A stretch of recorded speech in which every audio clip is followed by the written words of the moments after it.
Hi friends, இப்போ news syllabus base பண்ணி general இங்கிலீஷ்ல கேட்ட क्वेश्चनலாம் வரக்கூடிய குரூப் 2 குரூப் 2ல என்ன மாதிரில வந்து கேட்பாங்க.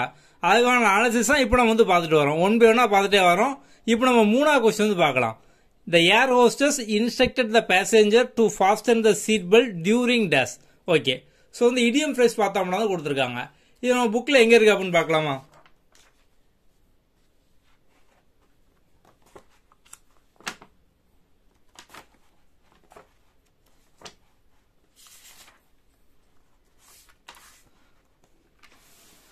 ஓகே. So page number 259. இங்க பாருங்க நம்ம வந்து 105ல டேக் ஆஃப் அப்படிங்கிறது இருக்கா, to leave the ground and start flying. So வந்து இதை பேஸ் பண்ணி தான் பார்த்தோம் அப்படின்னா இந்த மூணாவது क्वेश्चन வந்து இருக்கு. சோ வந்து ஸ்டார்ட் ஃப்ளையிங், இந்த ஏர் ஹோஸ்டஸ் நம்ம வந்து ஏர் ஹோஸ்டஸ் சீட் பெல்ட் அப்படினாலே ஃப்ளைட்டுங்க வந்து ஞாபகம் வந்துடும் அப்படிதானா. சோ ஆன்சர் பார்த்தோம் அப்படின்னா வந்து டேக் ஆஃப். சோ வந்து 105 டேக் ஆஃப். அவ்வளவுதான், சிம்பிள்.